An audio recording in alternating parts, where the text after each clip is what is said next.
Turnkey, and I have with me today Debra Ruh, the CEO of Ruh Global Impact. Before we get started, we're going to post a poll. If Kelly, you would kick that off, and it'll just get an idea of where you guys are on the accessibility front as we talk about it. And there's our poll right now.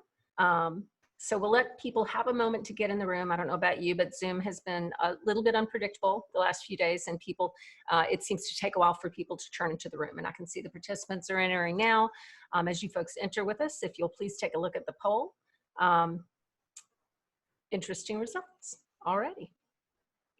And I love brave people who say things like, what is accessibility? I love you, brave people. Thank you.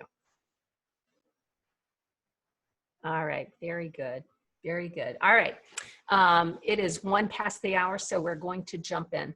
So the first thing I want to do is tell you that we are foregoing a slide deck today, and the reason is Debra Ruh cannot be constrained to a slide. She just thinks, you know, a slide is like this big. She's like this big, and that is the God's honest truth. This woman has more enthusiasm and more ideas to share that I really didn't want to be constrained with the slide deck. So Debra, thank you for doing it this way with me. I appreciate that. And number two, I want to describe to Debra, before we get started, exactly what it is most of the people on the call do. We have a heavy presence in the peer-to-peer industry, so I'm sure many of the folks on the call are in peer-to-peer, which means they have an organizational website and they have a peer-to-peer platform website that they're using to interact with in heavy measure. That's not to constrain the conversation to that, but I would bet that that's an area of concern for many. We fundraise using peer-to-peer, which means we use volunteer fundraisers to ask others for money. And the art there is to get the volunteer fundraisers acquired and activated. But we also do direct response. So people will send a request to the audience and they will respond directly to us, typically on our website with a check, whatever. So that's how our life has been. We've had heavy, I feel like I'm going to the counselor now, and I'm like, Debra, please help me. We've had heavy interaction offline, and some of our most successful programs have really struggled to bring their audiences online. And now somebody pulled the plug on offline. So that said, I'm gonna toss it to you. That's our landscape. Debra, can you tell us a little bit about yourself and then also define at a very, very high level, what is accessibility?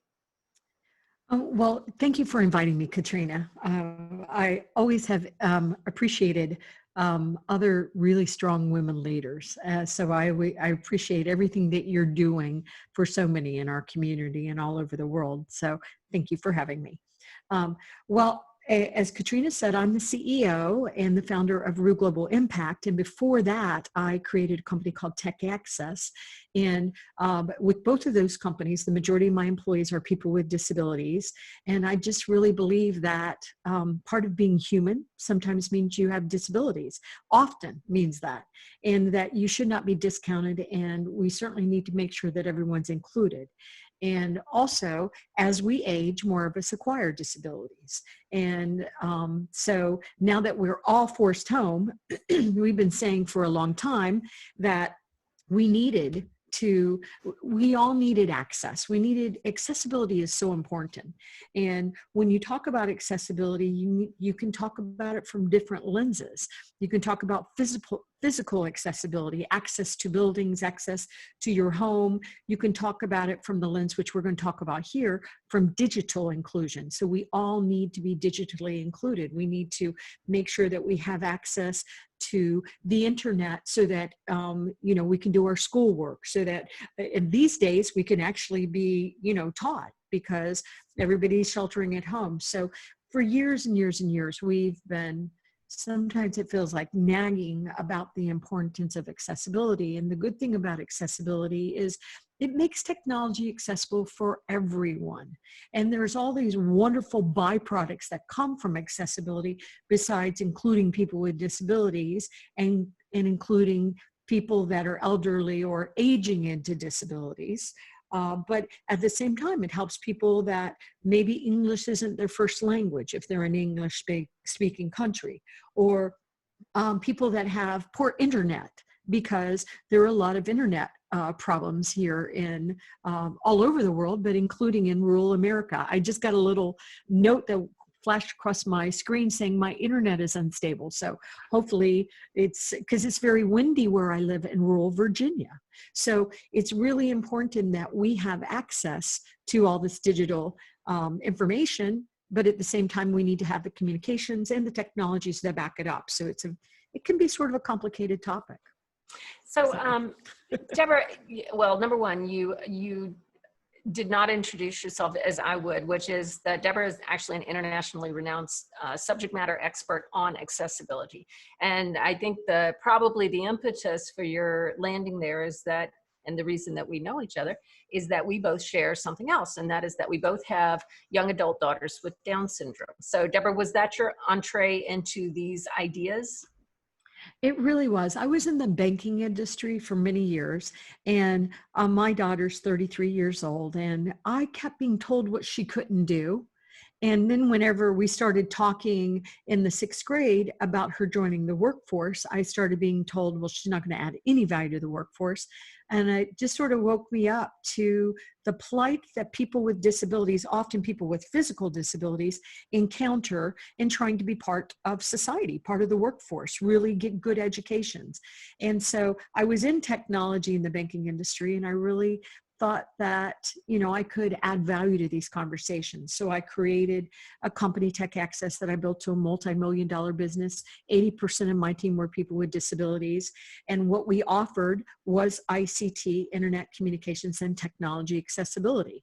And we worked with some of the biggest brands in the world. And then I created Ruh Global Impact after I merged that company with another company. And we really wanted to look at it through the lens, certainly a global lens of, but how do you really include people in this technology world that we now live in? How do you really do it in meaningful ways so that we can take people that have typically been disenfranchised and we can help them join society in ways that they can contribute their gifts to society. So I have been blessed to work with some of the largest corporations, the United Nations. I speak all over the world. I was on a plane most of the time until this happened. And now I'm on Zoom all the time. But it's, and then also, Katrina, as you know, sadly, my husband has aged into dementia. And there are 70 million Americans that are baby boomers that are over the age now of 56. The youngest baby boomer is 56. And yet that population, part of the population, still controls 60% of the wealth.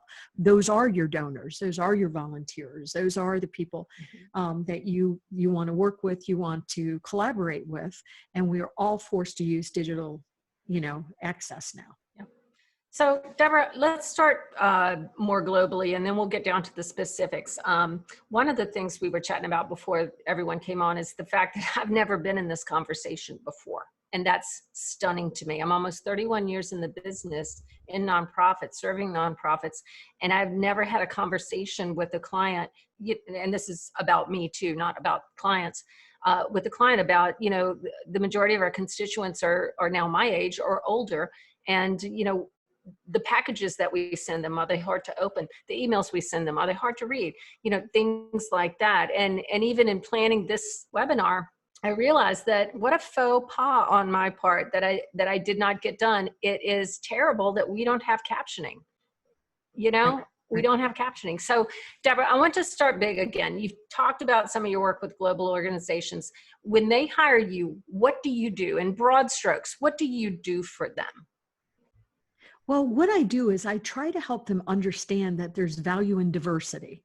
I don't know why I have to help them understand that, but there's value in diversity. You can hire everybody that looks just like you and thinks just like you do, but when you're addressing a problem, there is real power in diversity and innovation and creativity. And I talk about this silly little story in my book and often on my shows, but Mattel is the maker of Barbie. And so they wanted to give one of the Barbies artificial intelligence. And so they went to show this cool little Barbie with artificial intelligence off at a conference.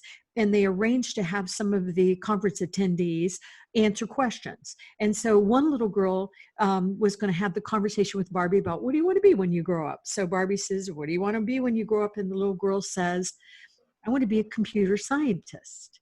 And Barbie says, have you thought about a career in fashion? So when the women were finished beating up, I mean, they realized that there had been, the artificial intelligence team were all males. Any woman would know that is not the right answer, because women make very great computer scientists. Thank you so much, men. So diversity adds so much to these conversations. So I work with corporations, helping them understand that they need to make sure they're accommodating their employees with disabilities. They're promoting, they're including, they're learning from them. They're using them in ways to support their customers with disabilities. And we know that in the United States, 1 in 4 people identify as having a disability, according to the CDC. 1 in 4.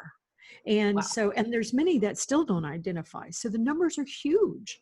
It's about true inclusion and innovation and creativity. So I think we're living in a poopy world, but there must be a pony nearby. And the pony, to me, sounds like what you're saying is that if we can solve the accessibility problem that our own audiences may have as they transition from fully offline to, or from partially offline to fully online, that we may actually expand our audiences because there were barriers that we were not acknowledging. Is that what you're saying? I am saying that. You said that very well. And I will tell you, as somebody that is 61, I find whenever somebody sends me some solicitation and the print is so tiny that I have to start grabbing the biggest pair of glasses I have, you turn me off right away, because you don't care, whether or not I can see. And so this youth, there's nothing wrong with being young. There's so much beauty in being young, but assuming everybody, is under 20, and that's the way we're talking to society right now. We're doing really tiny prints. It's everywhere. We're not captioning. Well, the thing about not captioning is, it just because we're supporting people that are deaf, hard of hearing, or hearing loss? Well, according to Verizon, according to Facebook, 80 to 85% of videos are watched with the sound turned off. So when you're doing your videos and they're so cool and so slick, 80 to 85% of your audience are not watching it with the sound on. And so hope you're telling your message in a way that I know what you're talking about and what your ask is and why I should care about your ask. So we haven't really been doing a good job catering to humans, because humans, we're fragile creatures. Sometimes we lose our sight. Sometimes our hearing. It doesn't mean we're broken. Sometimes we have spina bifida, as Sarah was saying in the chat window, but it just means we're human. So what can we do to really engage in thoughtful ways that include everybody in the conversation? That's what accessibility is about. I love it. And I do want to say, we have a Q&A box. Please use that. You can help guide this conversation, and we will take it down whatever road you guys want to go. I have a plan, but I'm terrible at sticking to a plan. So let's do that. The thing about captioning that strikes me too, there would be so many wives who would really appreciate captioning so that the video didn't come on in bed at night when we're all reading our phones. Wouldn't that be lovely? All right. So you said that 1 in 4 people identify as disabled. Tell me, in a market where most people are 55 and over, most of our donors and our fundraisers are 55 and over, and majority female, what % of our audience is likely to identify as disabled? I know that's not a fair math question, but what's your gut? Well, what we're seeing typically throughout the world is about 15 to 20% of the population. And it's different numbers depending upon there's different barriers and cultural issues and things that come up that cause the numbers to fluctuate. But when it comes to me being included in however that word means, I want to be taken seriously as a volunteer, and I want to feel like you care about me as a volunteer, or I want to donate my money to the nonprofits that I think are going to do the most good for the things I care about. your communication styles across the board, whether we're talking about it in meeting rooms, where we're talking about it, Zoom, things like that, but also how are you talking to us on social media? What are you sharing on social media? There's so many clues we'll get from the way you're speaking to us, the way you're talking about your topics, the language you're using. It's being watched. And I know that, we talked a little bit about the corporations that I work with, and you asked me, what do I do with them? One thing I do with them is I help them understand, obviously language matters, but it really matters to Americans. And once again, I work in a global perspective, so I'm looking at this across the board. But of course, most of my customers are here in the United States, but they will take clues from, or your audience will take clues from you based on the material that how you're presenting the data. And so they will ask us, how can we learn from our customers? How can we better serve our customers with disabilities? And how does that serve everybody else? And do we have to create all these special programs for people with disabilities? Or is there a way we put this throughout everything and everybody benefits, including our older customers? There's a lot of concern right now about the older customers aging into these disabilities that are preventing them from going online to do your services or using your products or your apps, or we're all trying to push everybody online. Of course, we all went online now, but those were the kind of conversations I was having with the corporations.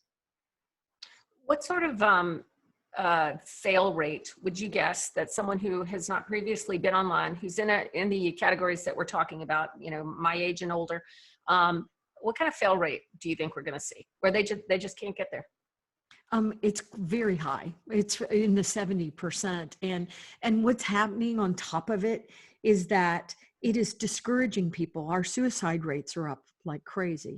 We just recently had some suicides on our friends because of the isolation, but it is making older people feel that and I'm going to be blunt, it's making a lot of older people feel like they're not with the times. They're too stupid to figure the technology out. It's making them have serious self-doubt about how they can contribute, and are they even, I heard one man say, I just don't understand the world anymore. I don't even want to be here anymore because the world doesn't make sense to me anymore.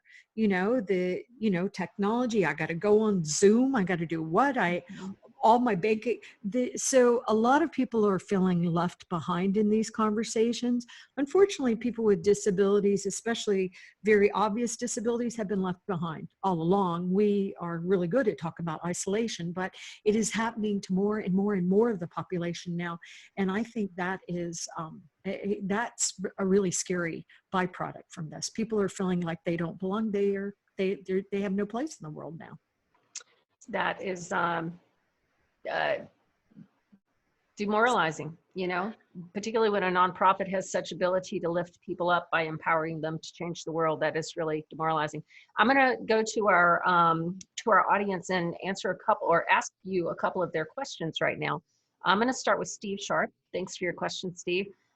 He said there are certainly social and ethical reasons for inclusion. However, for-profit businesses, unfortunately, typically focus on business results. Can you share the business reasons why those with disabilities should be included? You alluded to this earlier. If you could talk about it specifically. Yeah, because I think it's a great question, Steve. Thank you. There's so many reasons why businesses have to include people with disabilities. We have laws. We're celebrating the Americans with Disabilities Act, 30 years in June. And we're going to sue you if your websites aren't accessible, and the accessibility lawsuits are way, way up. That's not really what Steve is asking me, though. And I talked about the innovation and the creativity that we know for sure comes from diverse teams. The reality is people with severe disabilities, the world is not accessible. We have not done a good job with accessibility. So they often become very, very astute problem solvers. So I use different things when talking to businesses about why they should include people with disabilities, but some of it is that they really care about are the innovation, the creativeness. We also see that when you make for technological advantages. For example, when you make a website accessible, it improves your SEO, which is your search engine optimization, which we all want people to be able to find us in internet searches. But it is because, I would say the most successful argument that I've made at working with these corporations, helping them understand why including people with disabilities, visible and invisible disabilities, and I'll say if you 100% of people with disabilities, 20% of them have a physical disability, like our daughters that has Down syndrome. And so if you can see those visual cues. 80% are invisible disabilities. I struggle with ADHD, depression, anxiety, all related to it. This COVID-19 doesn't help with that, but I'm a person that's considered under the Americans with Disabilities Act. People that have cancer, people that have diabetes, if you're morbidly obese, I mean, it goes on and on and on. We're a big group, but we don't really recognize, it's not a community that comes together well. But the thing that is the biggest argument with the corporations are the younger generations are saying, if you are not a good corporation, I'm not going to work for you. And if you, in one way, I wrote a book, I've written 3 books, but I wrote a book called Inclusion Branding, where I provide a lot of this information. And the one way a corporation can be the employer of choice is by showing the younger generations they're doing things that are good for society. And so that has probably been the strongest argument. The CSR, the corporate social responsibility, the SDGs, the sustainable development goals from the UN, and these corporations wanted to be seen as good corporations instead of those bad corporations that are ruining our world. So that's more of the argument, that type of argument that I use, Steve, pretty successfully. And I am again struck by all the opportunity focusing on accessibility and inclusion opens. You know, we're talking about solving a problem for our current audience, but in the act of doing that, we actually open ourselves up for a much larger audience. I'm going to ask or give a comment from Sarah, who's with Spina Bifida Association. And she says, we found that more of our people now feel included because many of them have limited mobility. Debra, do you want to talk about that impact at all? Well, I agree with her. What's interesting is people with disabilities have already, they're experts at figuring ways around the systems that aren't accessible to them. And so now that, you know, there's actually some real advantages that the community of people with disabilities are adding society. We can teach you about isolation. We can teach you about not being included. We can teach you about how when you make things more accessible, not only is it going to help me, you know, we can, as Sarah said, if I'm a person with less mobility, but that's okay, because I have my computer, so I don't need to be mobile. I don't need to figure out how to get into the office and then worry about your inaccessible bathrooms. Or it's amazing what people with disabilities have had to put up with. Like, sorry, there's no accessible bathroom. And so a gentleman that's working in our government, the United States, is getting in his wheelchair and he's having to go to the building down the street to go to the bathroom. I don't know how many other people are doing that. So it's an opportunity for our community to help others understand how this community's been living all along successfully. I love it. Okay, now we're going to take a little bit of a turn into brass tacks, you know, some really tactical elements. At another one of your webinars that I sat in, you gave 5 contexts for accessibility: cognitive, visual, auditory, motor, and speech. Question from Danielle Rose: how can we help bring down barriers and make our technology, online registration, virtual events, more accessible to the older audience? Are there key things everyone can be doing to help retain our offline donors and fundraisers? Can you address that question in the context of those 4 or 5 categories? Yes, and great question, Danielle. And what I was trying, when you're looking at accessibility, there's a lot of free tools. There's a lot of different things you can do it on the internet, but you want to look at it from a few different lenses. You definitely want to look at it from the perspective. First of all, let's talk about the different disability types, and then we'll go into how you deal with them. So a person that is blind might use a screen reader. It's the screen reader is going to read the code, and they're going to be able to tell, you know, and it gives the information back to the person that's blind in a variety of ways. And if somebody that has vision loss, they might magnify the program so that they can see it better. Is somebody that's deaf or hard of hearing or has hearing loss, captioning is essential. If you're doing sign language interpretations, can also be really valuable to people that sometimes I see both captioning and sign language interpreters being used on videos, is an example. Somebody that has mobility, which Sarah mentioned, don't always ask them to click here and do the mouse, and consider they might be using the keyboard and they're not using some of the peripherals like the mouse and things that go with it. So somebody that has intellectual or cognitive disabilities, consider usability. How usable is your website? Because maybe you'll trip up somebody that has intellectual disabilities more so, or an older person that has a fear of technology and also some cognitive issues as well, which you're seeing more and more and more of. And I'm forgetting a category. So blind, speech, motor, auditory, speech, I visual, forgot. Right. And so more and more as we're doing voice technologies, speech is important, but you have to remember different accents, including my daughter with Down syndrome. She has a little bit of a speech impediment because of the way her tongue is made. And I have a chief accessibility officer who is nonverbal. Some people have very thick accents, or they've had a stroke, and so they have slurred speech. So you have to consider all these pieces. And very easy way to think about accessibility, getting into those tactics though, anything that you present in a visual way, you have to present in a textual way. So for example, if you're using all these lovely pictures on your website or videos, which is great because most of us can see, you just have to make sure that information has been presented and coded in a way that any of the assistive technology like screen readers or magnification programs, that they can get access to the same information.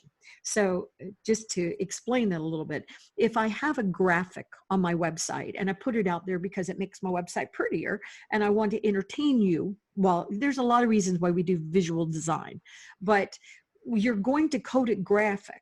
So when the screen reader reads behind the code, for example, it'll see graphic 1.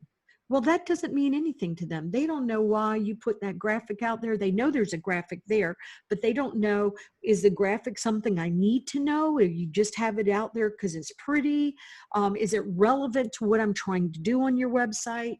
So anything that is presented in a visual graphical way also has to be presented in a textual way so that the assistive technology can present it to the person. And so that's one little thing. So there's some of the problems that we were having early on with web accessibility have actually been solved, but other problems have been created.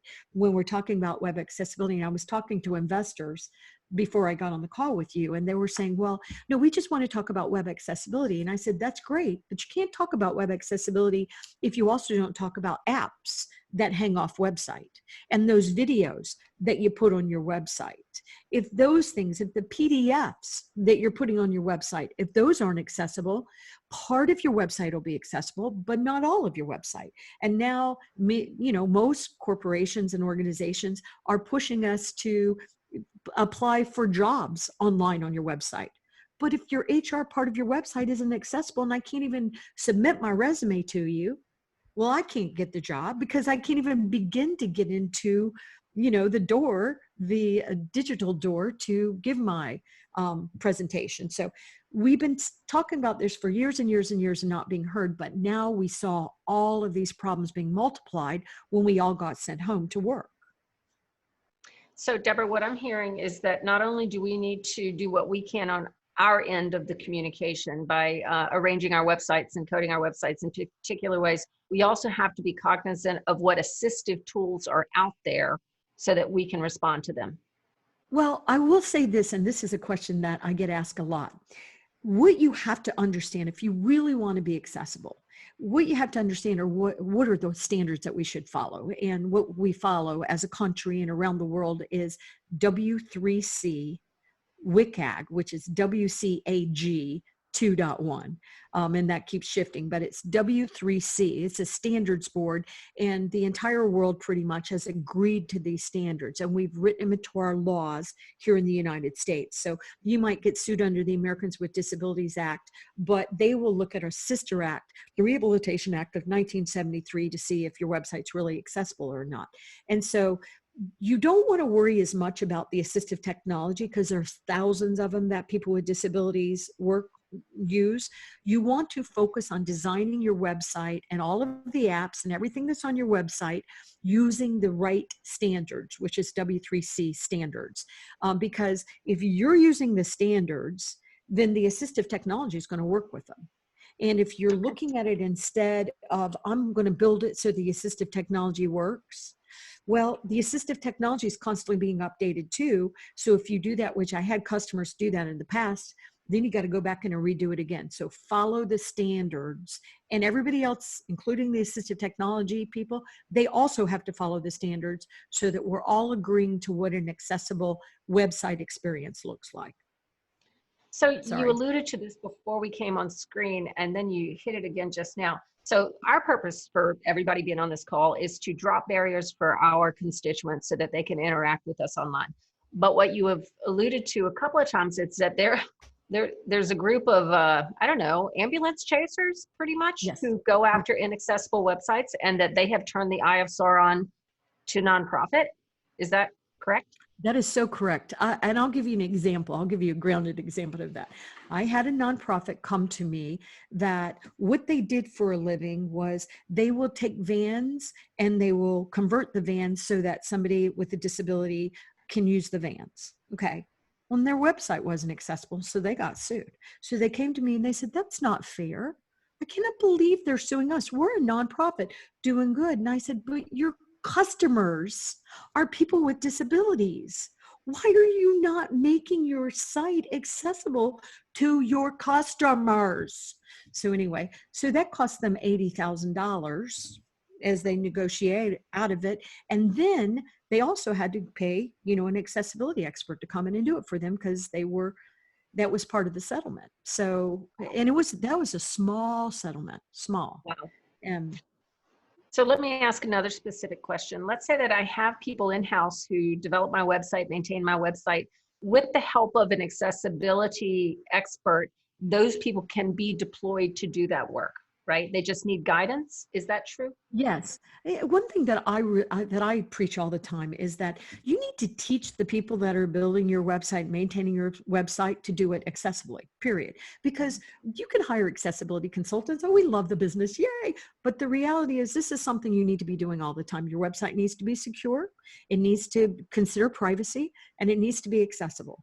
Think of these three together, and it's good to go out and hire experts. But the reality is, nonprofits are going to be very concerned about money for a while. It just is, because what we're going to do in society is we're going to decide the people that are doing the social good, the things that really make a difference, we're going to pull the money back from all them, and we're going to, y'all all know what's going to happen. It's already starting to happen. So we have to make sure that we learn to do this stuff ourselves, because this is something you're going to have to do going forward. You got to make sure that you understand this. Your donors, your volunteers, they're humans, and part of being human, and I know I keep saying this, sometimes mean disabilities. Doesn't mean you're broken, doesn't mean you don't have money you want to contribute, doesn't mean you still don't want to make a difference, but you got to learn now to speak to your audiences virtually. So by doing that, it's got to be accessible to all of your customers, especially your older customers that are the donors and the volunteers. And you have to talk about what you're doing. You've got to make it very clear you are committed to accessibility for all of your customers, all of your members, all of your donors.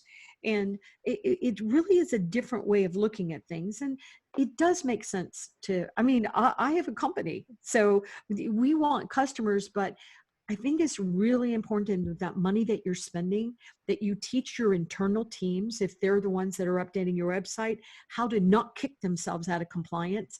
And if you're dealing with web developers and outside, and they don't know how to make your website accessible, you have not selected the right vendor. So Love it. you can keep them and hire accessibility consultants too, or you can actually hire people that know how to make your website fully accessible. And it's not that hard, but it's the lack of knowledge. You get it accessible and then you kick yourself out of compliance like the next day because you just didn't realize if you did X, it did, Z. Sorry. Very good. All right, we've got another great question from Steve. There are lots of unsavory people who try to exploit elderly people and those with disabilities, scams aiming to get social security numbers, funds transfers, etc. How can we enable inclusion while still being sensitive to understandable related concerns that disabled people may have with connecting?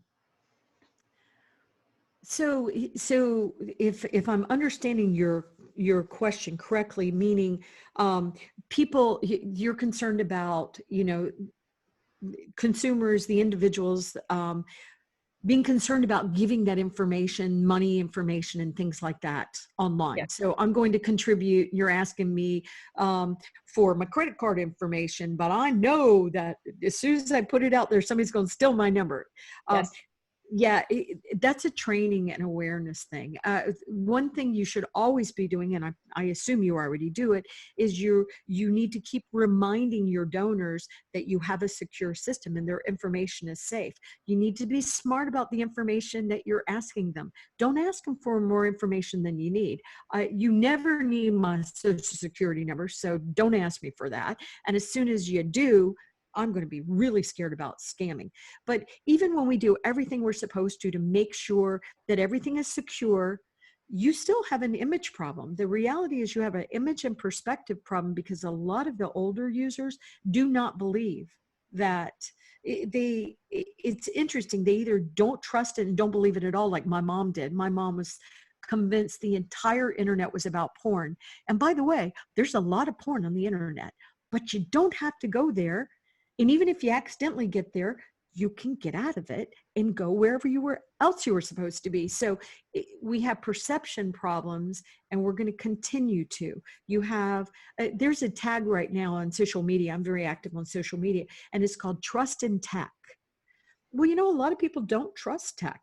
They don't. They are very suspicious. And then now you have all the cybersecurity scams that are happening and targeting our elderly populations and people with disabilities and other disenfranchised groups. And the only thing you can do is keep assuring your donors that you are going to keep their private information safe. And if they're still scared to do it, then that's when you might have to go to a backup plan where you call somebody or you send it by snail mail or things like that. But I think some of the fear, the reality is don't be afraid. Well, okay, you should be afraid because there is a lot of scamming and cybersecurity things. But I think the best thing that we can do is continue to let your donors know and your volunteers know that nothing is more important to you than keeping their information safe and secure. And you just have to keep telling them that over and over. And then you actually have to do that too. Make sure you're following all of those rules. But that's, there are other bodies that watch stuff like that. But we're going to continue to have perception issues with these things. I love it. Okay, I'm going to, 2 more questions, and I'm going to end, Savannah, with your question because it sounds like a fun brainstorm for us.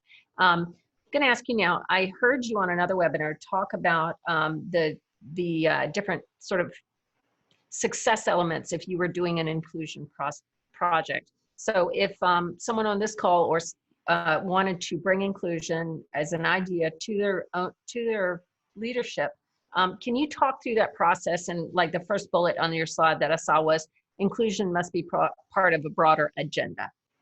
How do you move it through the organization? Well, how we've had, it's interesting how we come into the organizations, because sometimes we come from the marketing people, which is a relatively, over the last couple of years, that's sort of a relatively new trend where brands are really worried about their reputations. And because since we're market influencer and I have a very large following on social media, they will come and they'll want me to, for example, talk about the good things that they're doing. And I will not talk about them if they're not making an impact, just because, you know, that's who I am.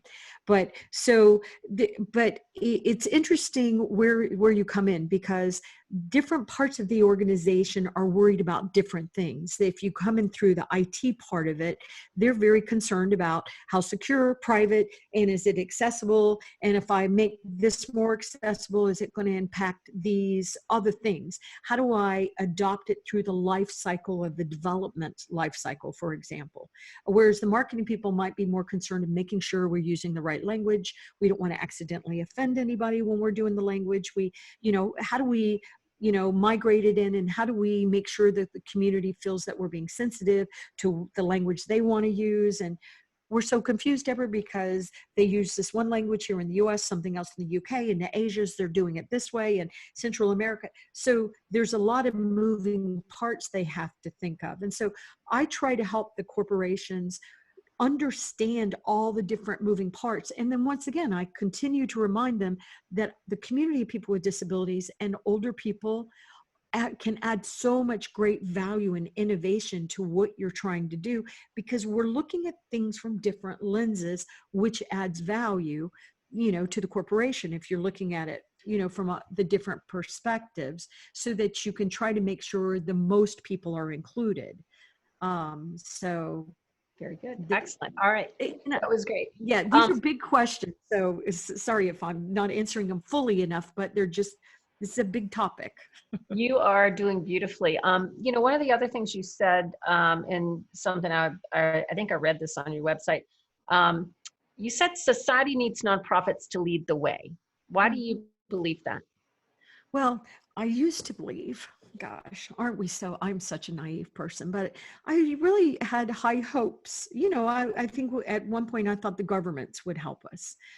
I'm not as, I don't really believe that anymore. And then I thought, no, it's the corporations. The corporations are going to make the difference. But sadly, I haven't seen it. I understand. I am a capitalist. I believe in capitalism, but I also believe that society functions better when we help each other. And we're seeing that right now. So now I really think where we're going to see the best changes are the organizations that are doing social good. And most of that is nonprofits. Not all. I'm a social enterprise. I know that you are as well, Katrina. So you can actually be a for-profit and do good. But I think the nonprofits have the ability to lead the way. And I have a lot of corporations coming to me now saying, Debra, which nonprofits do you think are really having the biggest impact? I want to fund them. And of course, who knows, because everything just changed gigantically.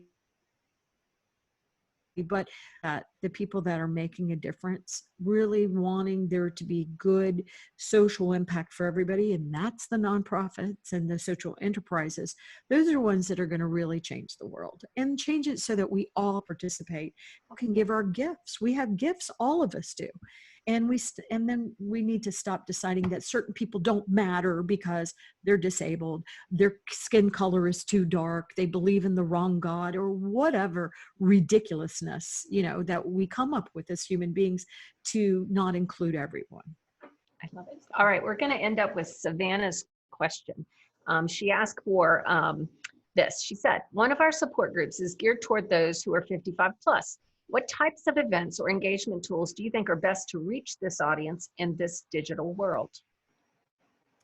Well, we were talking about that a little offline. I like Zoom. I like Zoom a lot, and I use Zoom all the time. And I like that I can caption Zoom. So I like that. And I won't use a platform if I can't, caption in some way.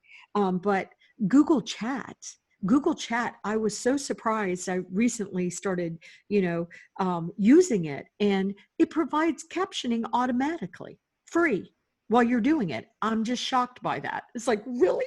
And so, but also I found it very intuitive, very easy to join. I didn't have to download anything. So when you're talking about older citizens, and I'm 61 and I'm technology fluent, and a lot of my peers are, it's really the people, my mom has passed for 3 years, but my mom would be 78, I think. And my mother hated technology. She was so afraid of it, and a lot of her peers were. So I think you're talking about the late 70s and 80s, that generation above, not across the board. And a lot of your baby boomers, 56 to, 75, we also grew up in, technology was part of our world. But the ones that it wasn't part of their world, or maybe it was part of their world, but they were lucky enough to have an assistant that helped them, and so they didn't really learn how to do it themselves. Go with a platform like a Google Chat or the Zoom where you can caption it, and make sure it's easy for them to use. Because we say, oh, it's so easy, but they don't believe you. I used to say to my mom, it's really easy, Mom. All you have to do to turn your iPhone on, she had an iPhone, is, to swipe it with your finger. But my mom had really bad diabetes, and she just didn't have sensitivity on her fingertips. So she would swipe and swipe, and it would never open up. And she just didn't trust me after a while. So I think you have to really make sure that you are giving them tools that really do work for them, like a Google Chat. So not only is it Google Chat, but let me tell you, just click on that CC down there, and now they can read what you're saying as well, because maybe they don't hear as fast, maybe they don't, see it well, but they can actually capture it. And so I think thinking about it like that, not saying, oh, it's ridiculous, it's so easy, but continuing to show them, no, we do care about what you're thinking. And, if it helps us to help you set it up. So, but all you have to do is click. But I see a lot of meeting requests and stuff that I get.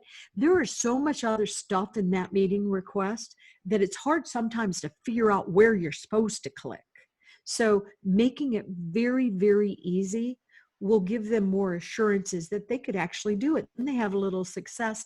And I think they get even more excited because they think, oh, maybe I could do this. So I think we have to be very sensitive about that. Debra, are there any techniques to maintain discipline to what you're saying?